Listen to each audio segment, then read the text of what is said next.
आज के जमाने में जहाँ धन की बात आए तो कोई किसी का नहीं होता है, चाहे वो भाई भाई हो या बहन भाई हो। वो धन के लिए कुछ भी कर गुजरने को तैयार हो जाते हैं।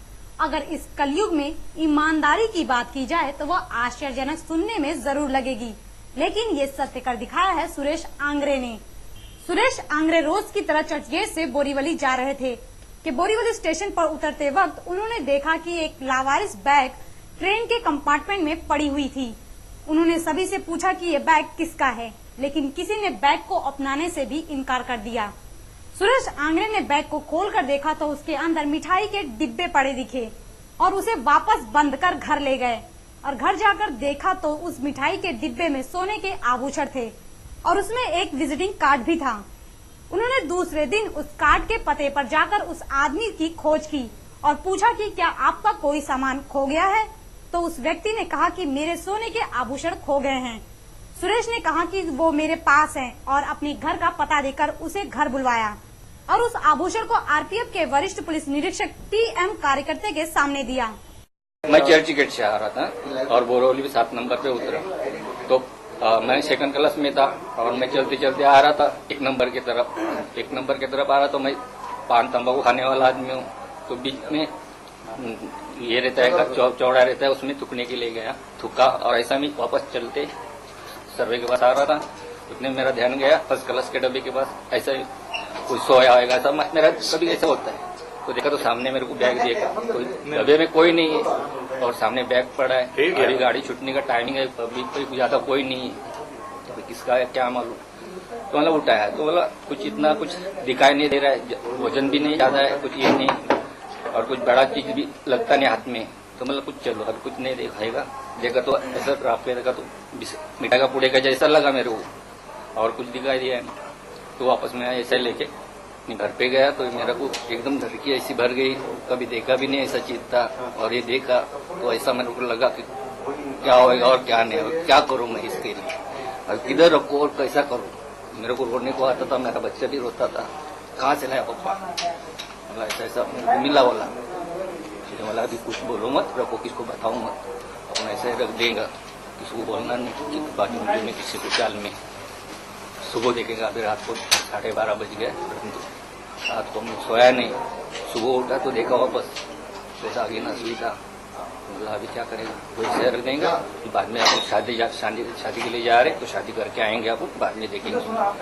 तो आपको रात को लेट हो गया तो वापस आके मेरे को दूसरे दिन शनिवार को काम पे भी जाने का था। मैं उन लोग को छोड़ के मैं वापस काम पे गया, पानी चलाता था उधर ऑफिस में, उधर से वापस शनिवार को वापस आया। वापस रात को आके मैं घर में बैठा तो कैसा बराबर ठीक ठाक है, हाँ ठीक ठाक है।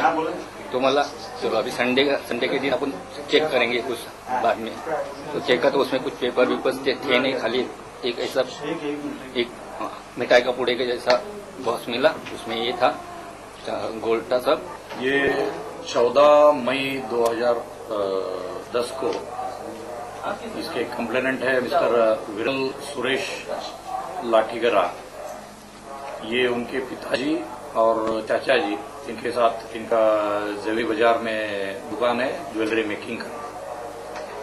तो इनको कुछ ज्वेलरी दूसरे दिन सूरत ले जाना था, उसके लिए उनके बैग में ज्वेलरी का बॉक्स रखे वो रात को 9:45 बजे ऑफिस बंद करके वहां से निकले और 10:15 बजे की गाड़ी पकड़ी उन्होंने मरीन लाइन से गाड़ी पकड़ी और वो बोरीवली प्लेटफॉर्म नंबर 7 पे गाड़ी आ गई। उतरते टाइम उन्होंने वो बैग ऊपर रखा था, तीनों बातों में मशगूल थे, बात करते करते उतर गए, तुरंत बाहर गए और चले गए। घर पे जाने के बाद विरल को ध्यान में आया कि हम बैग भूल गए हैं गाड़ी में। तो करीब 11:30 के आसपास वो दौड़ के स्टेशन मास्टर के पास आया और उसके पीछे उसके पिताजी और चाचा जी भी आए। उन्होंने वहां पर इंक्वायरी किया, फिर वो गाड़ी यार्ड में चला गया था, बोरीवली यार्ड में। वहां जाके उन्होंने चेक किया और उसके बाद वो पुलिस स्टेशन में कंप्लेंट देने को आए। ये एक भले आदमी है, अच्छे आदमी है, मिस्टर सुरेश आंग्रे, उनको उस दिन ट्रेन में से उतर के चल के वापस जाते टाइम वो बैग रैक पर दिखाई दिया। उन्होंने